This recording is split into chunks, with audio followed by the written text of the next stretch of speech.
Underground जादुई मटका। सम्राटपुर गांव में राधा के पिताजी का रेशन का दुकान था। राधा अपनी दुकान को बहुत अच्छे से संभालती थी। जब भी उसके पिताजी बिजी होते या कोई काम से शहर के बाहर होते, मगर उसकी सौतेली माँ उस पे बहुत जलती थी। उसकी माँ हमेशा सोचती थी, ऐसा क्या जादुई बात है इसमें जो सब लोग इसकी बहुत तारीफ करते हैं। तभी एक बूढ़े चाचा उसकी दुकान पे आते हैं। राधा बिटिया, ये देखो लिस्ट, जरा सामान पैक करके देना तो, और बेटा एक गिलास पानी भी पिला देना। अभी लाई चाचा। राधा अपनी दुकान में रखा हुआ एक मटके से बूढ़े चाचा को पानी देती है। बूढ़े चाचा कहते हैं, भगवान तुम्हारा भला करे, कितना मीठा पानी था। ऐसा कहकर वो बूढ़े चाचा वहां से चले जाते हैं। राधा हमेशा किसी भी प्यासे आदमी को अपने मटके से पानी देती थी। बूढ़े बच्चे हर कोई जब भी कोई थका हारा आता उसे वो पानी पिलाती थी। एक दिन उसकी सौतेली माँ उससे पूछती है, अरे ओ, दुकान लुटवाने का इरादा है क्या? जब भी देखो इस मटके से सबको पानी पिलाती रहती हो। ऐसा क्या है इस मटके में? जादू वादू है क्या इसमें? जब देखो सब तुम्हारे इस मटके की और पानी की तारीफ करते रहते हैं। बताओ, वरना ये मटका फोड़ दूंगी। माँ, तुम आराम से बैठो। ये लो, ये लो, तुम भी पानी पी लो। पर जैसे ही राधा की माँ पानी पीती है उसे वो पानी कड़वा लगता है। छी, ये कैसा पानी है? राधा को समझ ना आए ये कैसे हुआ। अगले दिन राधा की माँ कुछ ना कुछ कारण निकालते हुए राधा को घर के काम में बिजी करती है और खुद रेशन की दुकान पर जाती है। वो भी पैसे लोगों को पानी देने के लिए कोशिश करती है, कभी जबरदस्ती से भी दे देती थी, पर सब मुंह बिगड़ते हुए चले जाते थे। गुस्से से राधा की माँ वो मटका कहीं अंडरग्राउंड छुपा देती है।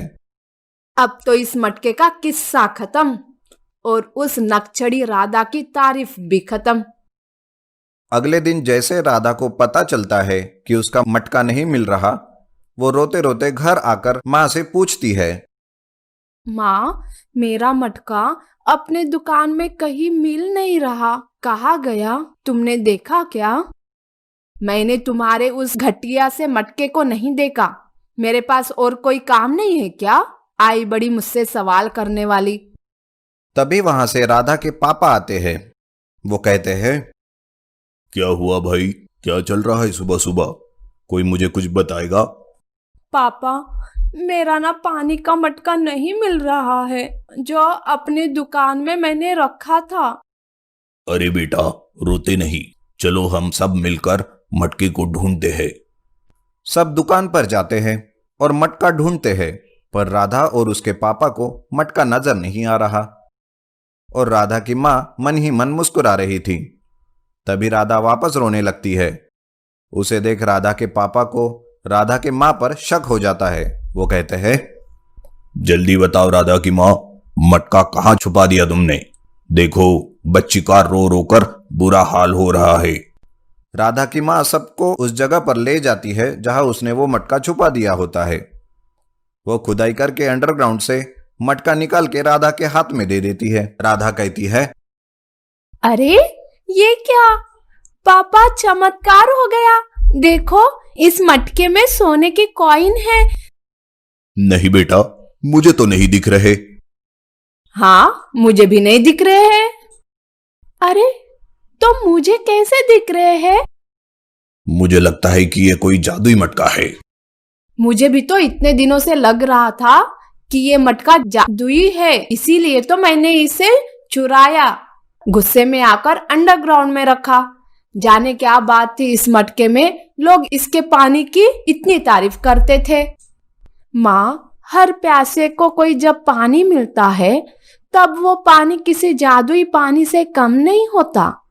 वैसे भी ये मटका मुझे एक बूढ़े आदमी ने इनाम के तौर पर दिया था और कहा था, कभी भी प्यासे को बिना पानी पिलाए भेजना मत। और इसमें ऐसी बात है जो तुम्हें समय आने पर पता चलेगी। अच्छा, तो शायद ये वो बात हो, पर मुझे क्यों नहीं दिख रहा? क्योंकि राधा की माँ, तुम्हारी आंखों पर लालच का चश्मा जो है। बेटा, तुम ये कॉइन्स किसी अच्छे काम के लिए यूज करना। ठीक कहा पापा, मैं इस जादुई मटके से मिले हुए सोने के कॉइन्स जरूरतमंद को दूंगी और एक मिनरल वाटर प्लांट अपने सम्राटपुर गांव में खोलूंगी। और हाँ पापा, ये वाटर प्लांट अंडरग्राउंड होगा, जिसका शेप सोनेरी मटके जैसे होगा। और इस जादुई मटके को मैं यही रखती हूँ, जब मुझे जरूरत होगी इसे ले लूंगी। शाबाश बेटा, मुझे तुम पे गर्व है। राधा की माँ, कुछ सीखो बिटिया से। अब तुम इस मटके को कभी भी हाथ लगाना, वरना मुझसे बुरा कोई नहीं होगा। इस तरह राधा एक अंडरग्राउंड जादुई मटके की वजह से एक नेक काम करने लगती है।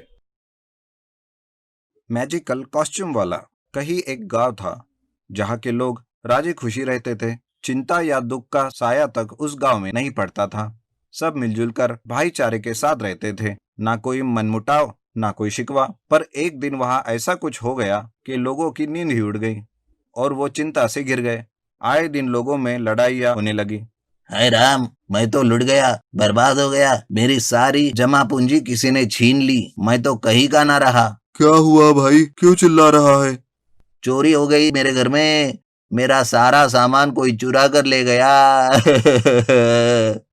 मैं नहीं मानता, ऐसा हो ही नहीं सकता। चोरी और अपने गांव में? अरे मैं क्या झूठ बोलूंगा। चलो खुद ही चलकर मेरे घर का हाल देख लो। मैं कल दुकान पर गया था और बीवी बच्चे बाजार गए थे। घर वापस लौटे तो पता चला सब लुट चुका है। सब शंकर के साथ उसके घर जाते हैं और देखकर चौंक जाते हैं। उन्हें तो विश्वास ही नहीं होता कि उनके गांव में चोरी भी हो सकती है। अब सब लोग बुरा ना माने तो मैं एक बात कहूँ।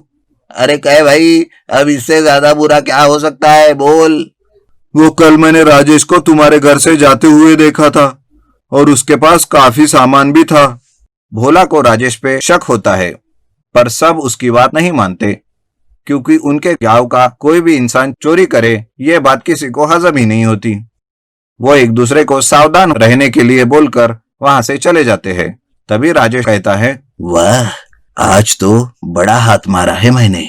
क्या कमाल की चीज लगी है हाथ। क्या जबरदस्त कपड़े है ये। यह पहनते ही मैं जिसका नाम लूं उसका रूप धारण कर सकता हूँ। फिर उसके बाद पैसा ही पैसा, कोई मुझ पे शक भी नहीं कर पाएगा। बस जिस गांव में भी जाऊं वहां के लोगों को नाम जान लूं, बाकी का काम तो ये मैजिकल कॉस्ट्यूम ही कर देगा। हे भगवान, ये क्या चल रहा है अपने गांव में। कल शंकर के यहाँ तो आज मेरे यहाँ चोरी हो गई। मैं तो पूरी तरह से लूट गया। खाने के लाले पड़ गए हैं मेरे। तुम लोगों को मेरी बात का यकीन ही नहीं है। मैंने तुम्हारे घर से भी राजेश को निकलते देखा है। जरूर उसकी कोई मजबूरी है, इसलिए वो चोरी कर रहा है। चलो चलकर उससे बात करते हैं। लोग राजेश के घर चले जाते हैं। वहां जाके पता चलता है कि वो तो 4 दिन से बीमार है, उठ भी नहीं पा रहा। सबको बड़ी हैरानी होती है और वो समझ जाते हैं कि कोई गड़बड़ जरूर है। सब मिलकर एक प्लान बनाते हैं। उस प्लान में भोला के घर पर शंकर और भोला नजर रखते हैं और रमन राजेश के साथ उसके घर पर रुकता है। उन्हें लगता है अगला टारगेट भोला का घर होगा। माफ करना राजेश, तुम पर शक किया, पर क्या करे, हालत ही कुछ ऐसी है। पर आज इस चोर को पकड़कर ही हम दम लेंगे। कोई बात नहीं दोस्त, मैं समझ सकता हूँ। राजेश और रमन की आंख लगती है कि तभी रमन को आवाजें सुनाई देती है। वह चुपके से जाकर देखता है तो वहां भोला चोरी करने की फिराक में होता है। अच्छा, तो ये भोला खुद चोरी कर रहा है और इल्जाम राजेश पर लग रहा है। अभी खबर लेता हूँ उसकी। रमन राजेश को उठाता है और दोनों मिलकर उस चोर को धर दबोचते हैं और रमन शंकर को फोन करके बताता है कि चोर को पकड़ लिया गया है। शंकर भागा भागा वहां चला आता है, पर उसके आते ही रमन और राजेश हैरान हो जाते हैं। ये कैसे हो सकता है? भोला तुम्हारे साथ? तो फिर वो कौन है? भूल गए क्या तुम? भोला और मैं भोला के घर पर नजर रखे हैं, इसलिए साथ में ही आ गए चोर की खबर लेने। पर वो चोर, जरा एक नजर डालो इस पर। रमन उस चोर को सबके सामने खड़ा कर देता है। भोला देखकर सब पसीना पसीना हो जाते हैं। बोला, कहीं तेरा कोई जुड़वा भाई तो नहीं जो कुंभ के मेले में खो गया था? कुंभ के मेले में जाऊंगा तब खोएगा ना, मुझे नहीं पता ये कौन है, तुम इसी से पूछो। चारों मिलकर उस नकली भोला की जमकर पिटाई करते हैं। तब जाकर वो मुंह खोलता है। चोर कहता है, रुको रुको, मैं तुम्हें सब बताता हूँ। मेरा नाम मंगलू है, मैं एक चोर हूँ। इस गांव में आने से पहले मैंने जहाँ चोरी की वो एक जादूगर का घर था। वहां से मुझे ये मैजिकल कॉस्ट्यूम मिला, जिसे पहनते ही मैं जिसका नाम लूंगा ठीक उसी के जैसे दिखने लगूंगा। इसलिए इसके सहारे मैंने पहले ही राजेश का फिर भोला का रूप लिया और चोरियां की, ताकि मुझ पर कोई शक ना करे। पर आप लोगों के आपसी समझदारी ने मुझे पकड़वा ही लिया। सब लोग उसकी और थोड़ी धुलाई करते हैं और बाद में उसे जादूगर का पता पूछकर उस मैजिकल कॉस्ट्यूम को उस जादूगर को वापस कर देते हैं, ताकि और कोई उसका गलत इस्तेमाल ना कर सके। और हाँ, उस चोर से चोरी किया हुआ सामान भी वो वापस ले लेते हैं।